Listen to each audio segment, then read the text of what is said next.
She sent the text before she could stop herself. 1:17 a.m. The room was dark except for the blue glow of her phone screen. Zara's fingers were shaking, not from the cold of the Seoul night pressing through the cracked window, but from the weight of words she had been carrying inside her chest for 26 days. 26 days of silence. 26 days of waking up and reaching for something that was no longer there.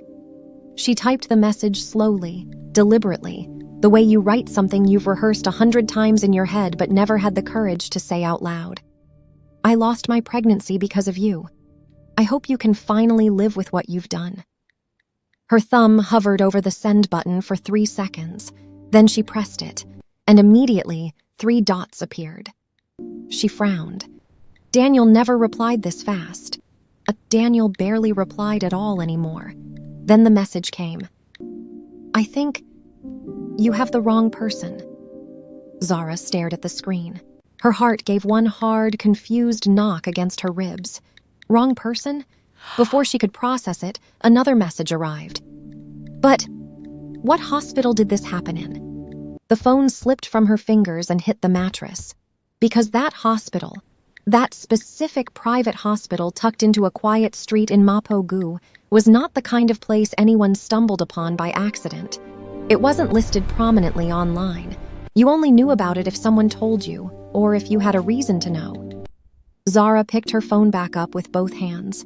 She looked at the name above the conversation thread, and her blood ran cold. She had not texted Daniel.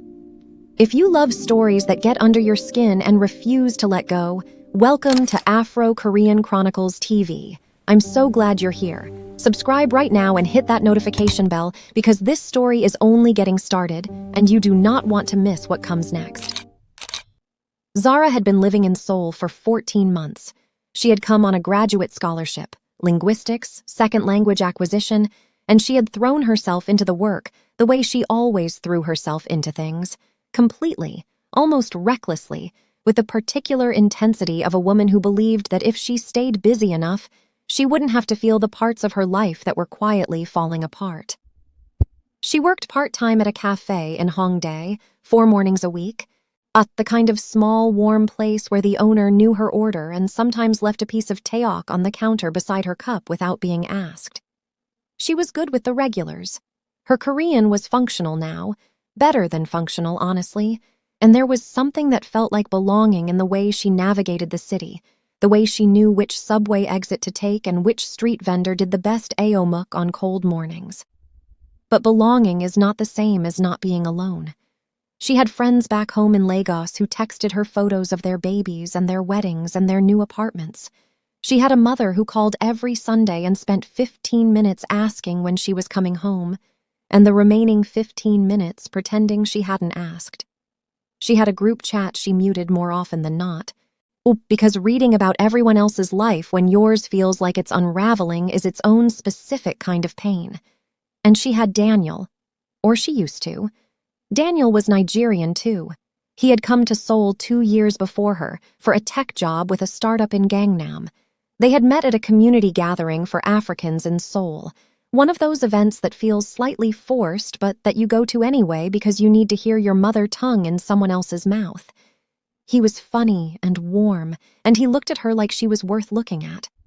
They dated for 8 months before things started to shift.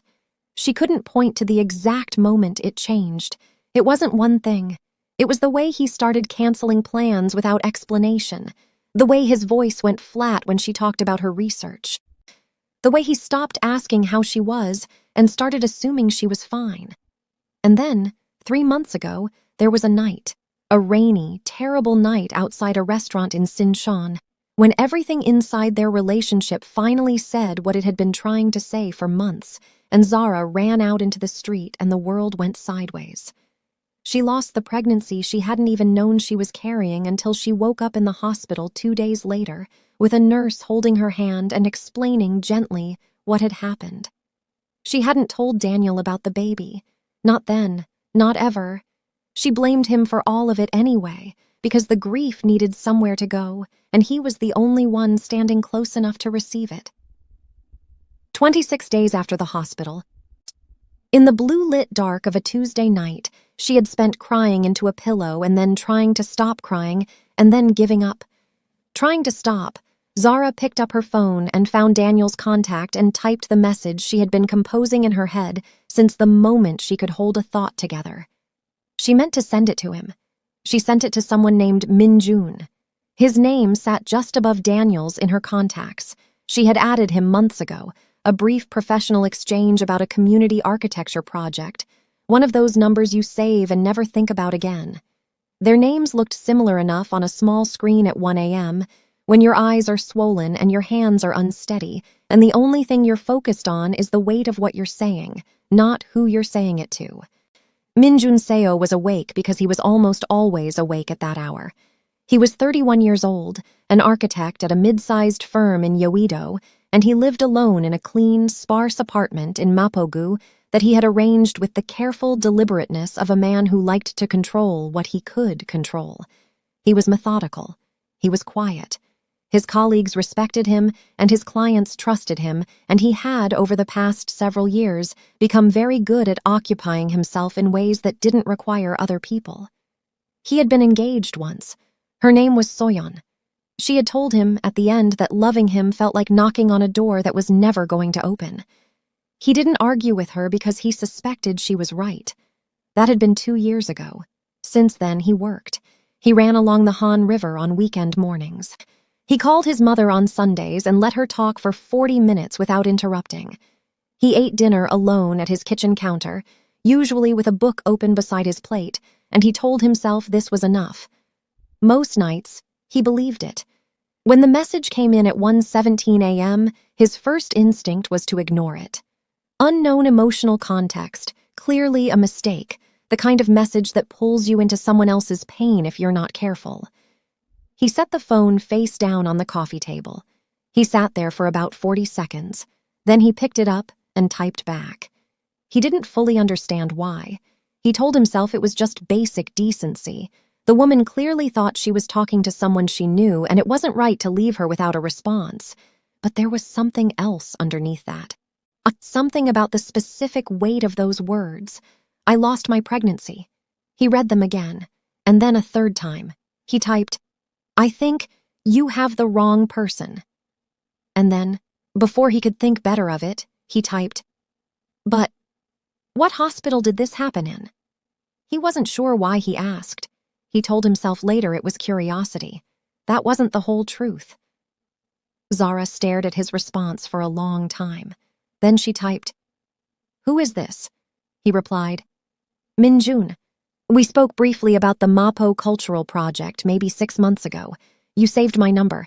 I think you meant to text someone else. She wanted to close the conversation.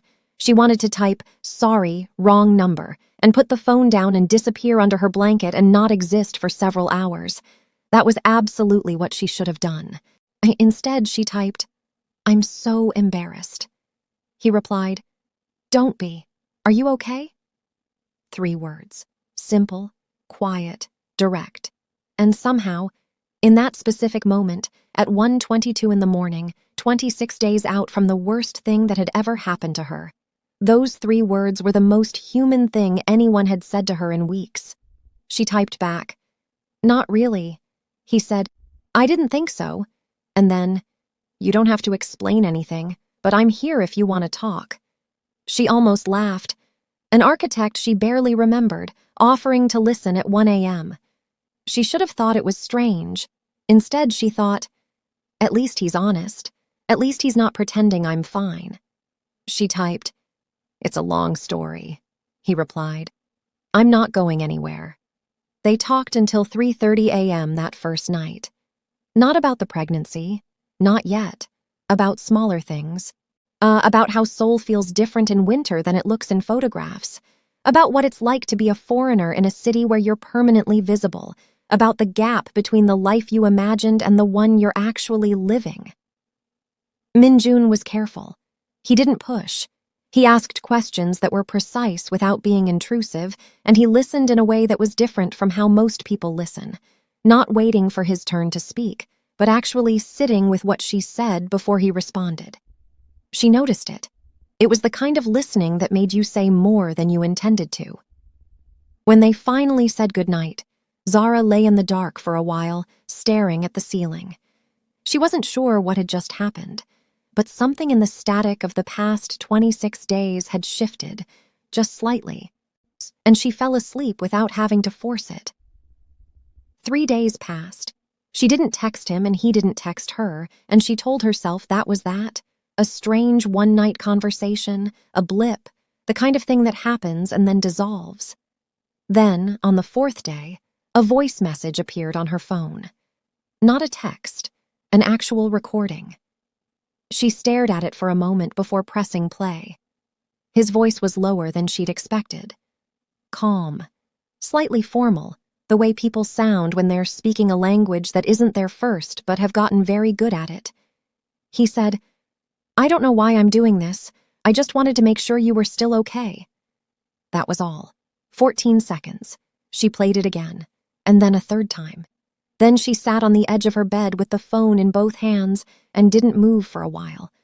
She saved the voice message. She texted back, "Still here. Thank you for checking." He replied, "Good." And then after a pause, "Same time tonight?" She smiled. It was small and involuntary, and she pressed her lips together immediately afterward, as if she could take it back. But it happened. "Same time tonight," she typed. It became a ritual without either of them deciding it would. Every night at 11, her time. He was usually done with work by then. He often worked late, she learned, because the office was quieter after 8, and he could think more clearly without the noise of the open floor plan around him. She was usually home from the cafe by 7, done with her reading by 10, and then there was that hour before sleep where the apartment felt very quiet, and her thoughts went to places she didn't want them to go. Now that hour had somewhere to be. They texted every night for 2 weeks. She learned that he made very good ramyeon at midnight and terrible coffee in the morning. He learned that she kept a small plant on her windowsill that she'd named Gerald, and that she talked to Gerald more than she talked to most people. She learned that he'd wanted to study music before he'd chosen architecture, and that sometimes he regretted it. He learned that she could argue about linguistics for 40 minutes without running out of things to say, and that it was one of the most compelling things he'd ever watched happen. He told her that once, directly. "You're the most compelling person I've talked to in years." She read it twice before she replied, "You need to get out more." He sent back a single laughing emoji. She hadn't seen him use an emoji before. It felt like progress. One night he sent her a photograph. She opened it and immediately laughed, a real laugh, sudden and bright, the kind she hadn't heard from herself in a long time. It was a scan of an architectural drawing. His student work, clearly, proportions off, perspective slightly skewed, labeled in enthusiastic handwriting that bore no resemblance to the precise technical notes she'd seen on the community project brief months ago. She sent back a voice message of herself laughing. He listened to it 4 times. He didn't tell her that, but he did. "This is the worst drawing I have ever seen," she typed. "You became an architect after this?" "Despite this," he corrected. "Respect," she replied. "Genuine respect," he wrote. "It's the first time I've shown anyone that drawing." "I'm not sure why I showed you."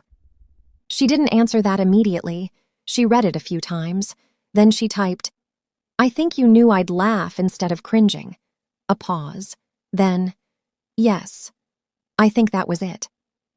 The night he asked what happened the day she lost the baby, they had been talking for nearly 3 hours.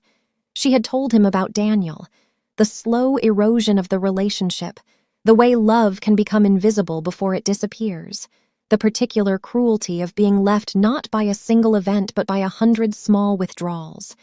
He had listened to all of it.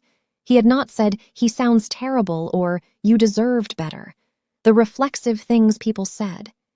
He had said quietly, "It sounds exhausting. Loving someone who's already half gone." She had stared at that sentence for a while. It was the most accurate description she'd ever heard. And then he asked, "What exactly happened the day you lost the baby?" She hesitated. She typed and deleted twice. She almost said, I'm not ready to talk about that yet. But then she thought about how carefully he'd held everything else she'd told him, how nothing she'd said had made him pull back, how he was the only person she'd talked to in weeks who didn't treat her grief like something to be managed. She decided he'd earned it. So she told him. About the dinner that had turned into an argument, about how Daniel's voice had gotten very flat and cold in that specific way it did when he was done trying, and how she had understood suddenly that she was the only one still trying.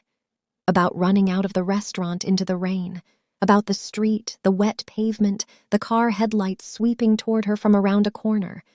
How she had jumped back and then her feet had gone wrong beneath her and the curb had been there, and then it hadn't. She typed, "I woke up 2 days later and they told me. I hadn't even known." She sent it, and he stopped replying. The first hour of silence, she told herself he'd fallen asleep. It was after 2. It was possible. By the second hour, she had sent one message. Casual. Deliberately casual. "Hey, you still there?" The third hour, she sent nothing. She lay on her back with the phone on her chest and stared at the ceiling and thought, "You told him too much. You told him the one thing that makes people not know what to say, and now he doesn't know what to say. And now you're right back where you started." She did not text him again. Minjun was not asleep. He was standing in his kitchen with both hands flat on the counter. He's staring at the wall. Her description of that night, the restaurant in Sinchon, the rain, the headlights, a woman jumping back and falling, had hit him like a physical thing. Not because it was sad, though it was, because he knew that street. He knew that corner. He knew exactly how the headlights would sweep around that specific bend, because he had been driving that car. The memory came back to him not as a single clean image, but in fragments, the way bad memories always surfaced, unwilling in pieces, arriving before you could prepare for them. A rainy night, 3 months ago. He'd been coming back from a late client dinner, distracted by a difficult conversation that had run too long. His phone had buzzed on the passenger seat and he'd glanced at it, just for a second. Just a second. And when he'd looked back up, there was a figure in the road. He'd hit the brakes hard. The car fishtailed on the wet road. He heard a sound he had spent 3 months trying to forget. He'd pulled over immediately. His hands were shaking. He'd looked back through the rain-blurred rear window and seen someone already crouching over the figure on the ground, a passerby, moving fast, hands on her. He'd told himself, someone is helping her. He'd told himself, you'll only make it worse if you stop. There are already people there. He'd told himself things that a frightened man tells himself when the alternative to driving away is something he can't face. And he drove away.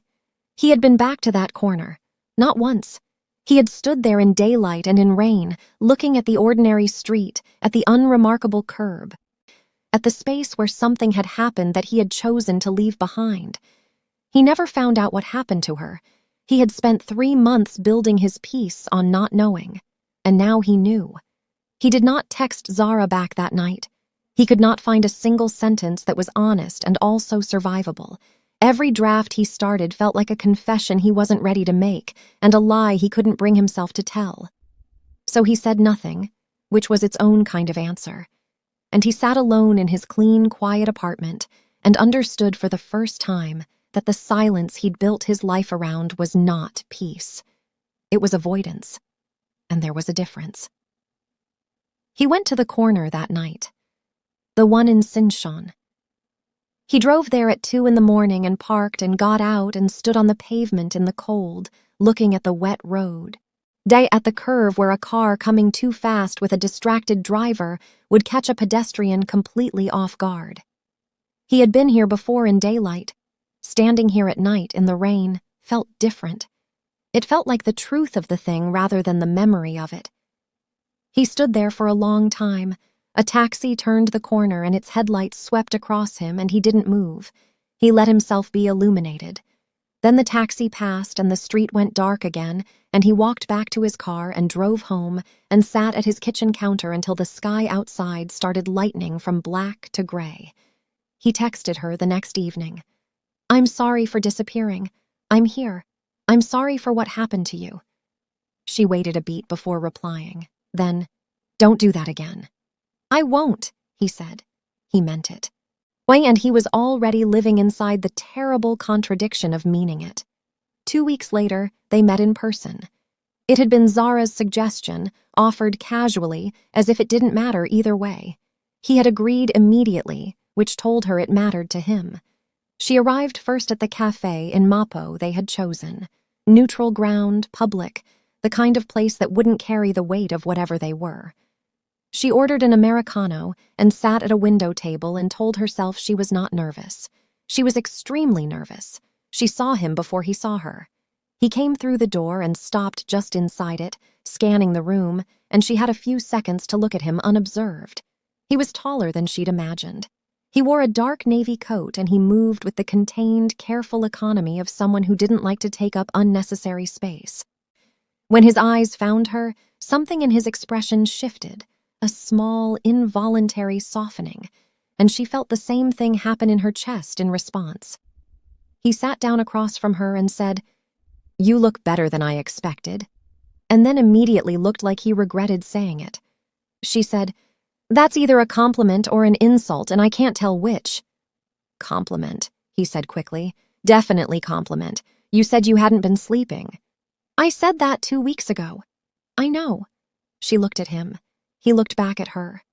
The first 30 seconds of silence between people who have talked for hours but never sat together in the same room is its own particular kind of moment, and they both felt it.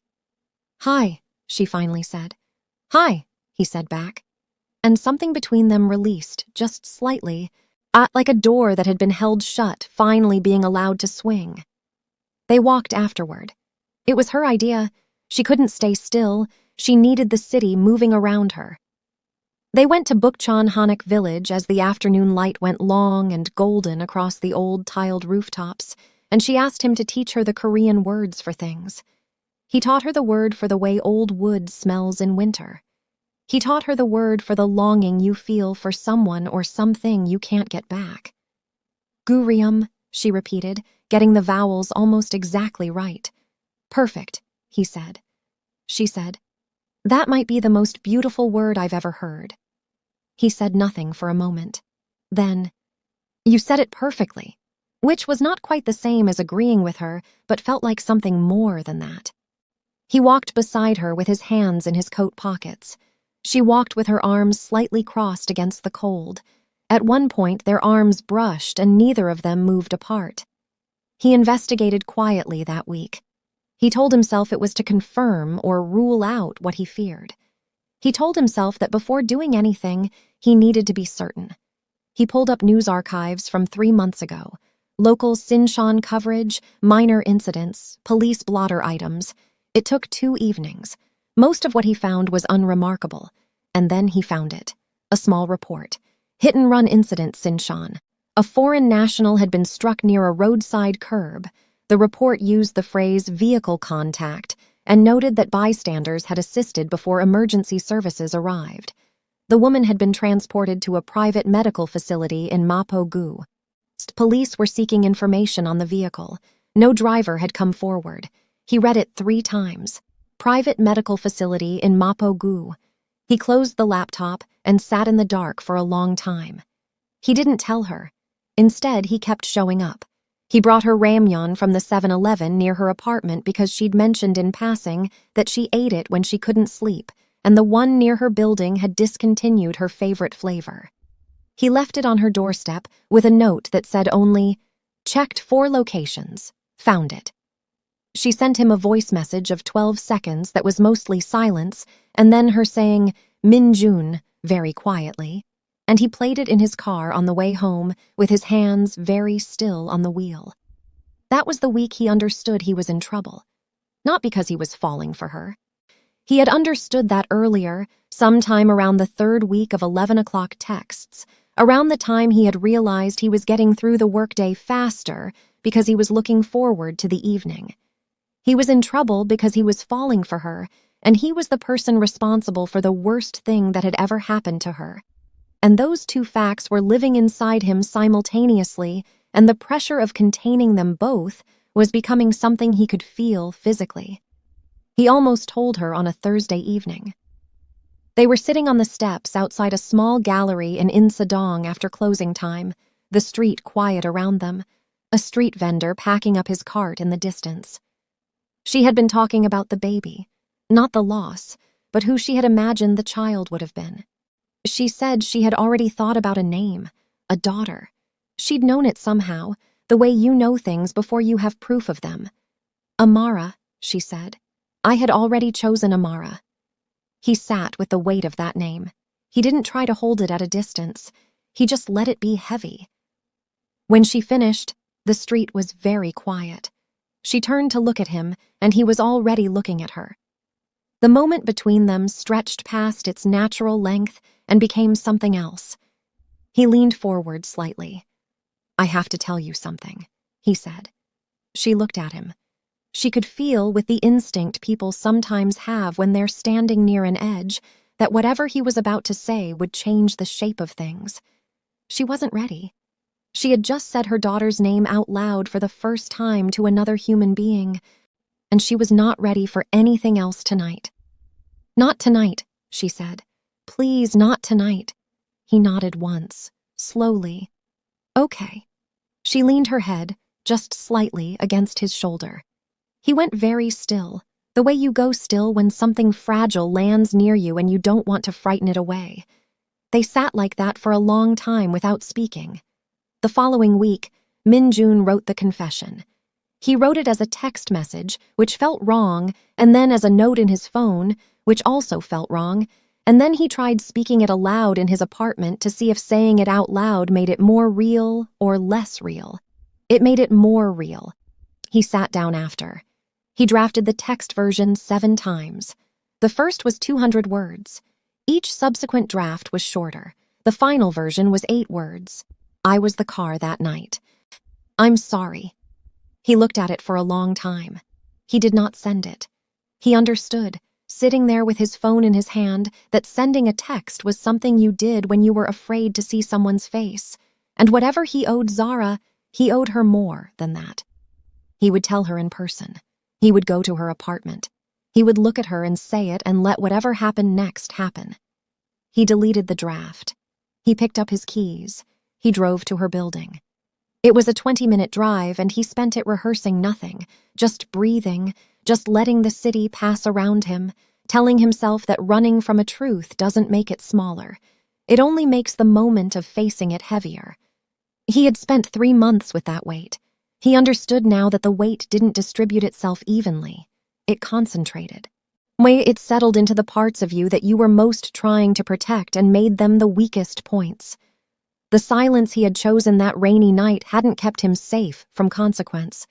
It had only delayed it, and in the delay it had compounded into something far more complicated than a simple accident ever needed to be.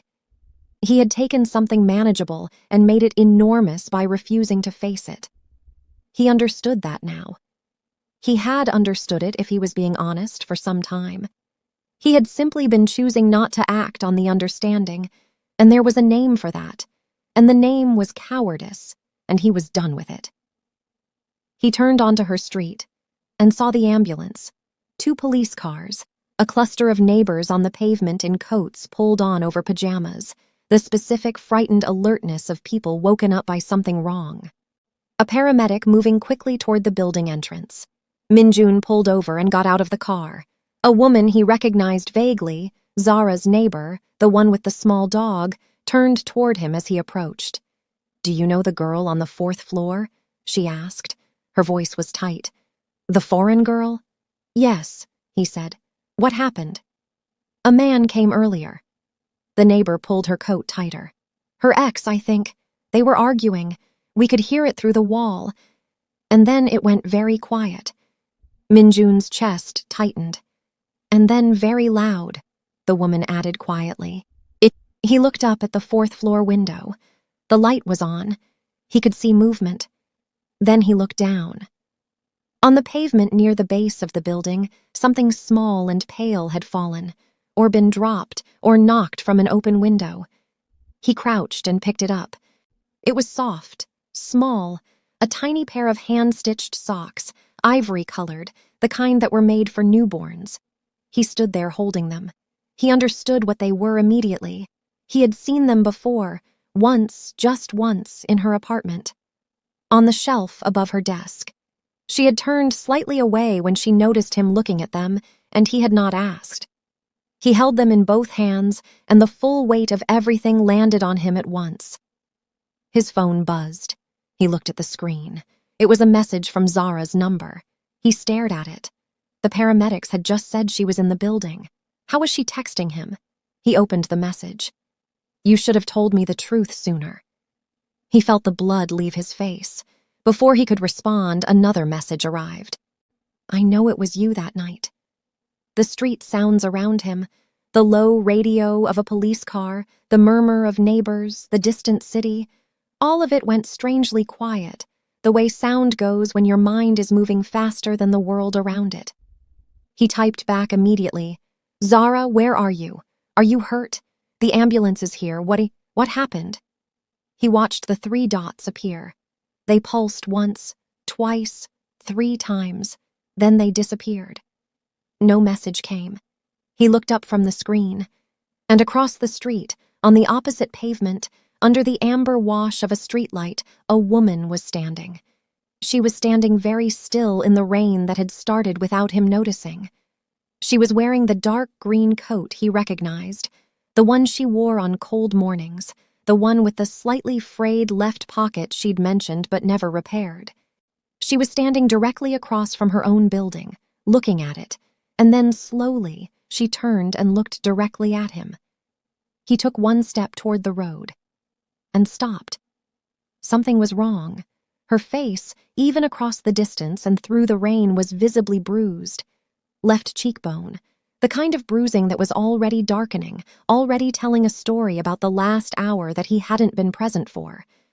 Her hair was wet against her face, and she wasn't holding an umbrella, and she didn't seem to notice or care about any of that. She was smiling.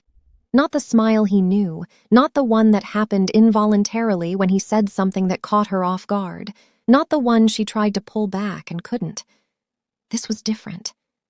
This smile was the expression of a woman who had already decided something, who had already arrived at a conclusion and was standing inside it with complete calm. He raised one hand.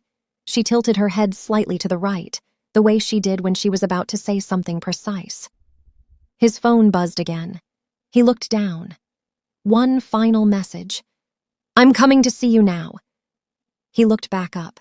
She was already stepping off the pavement, moving through the rain toward him, her eyes holding his across the street, and the expression on her face was something he didn't have a word for in any language he spoke. It was not anger. It was not forgiveness. It was something that lived in the difficult country between the two. A woman who knew everything and had not yet decided what to do with it, walking toward the man who had been carrying her truth without her permission, in the rain, in the middle of the night.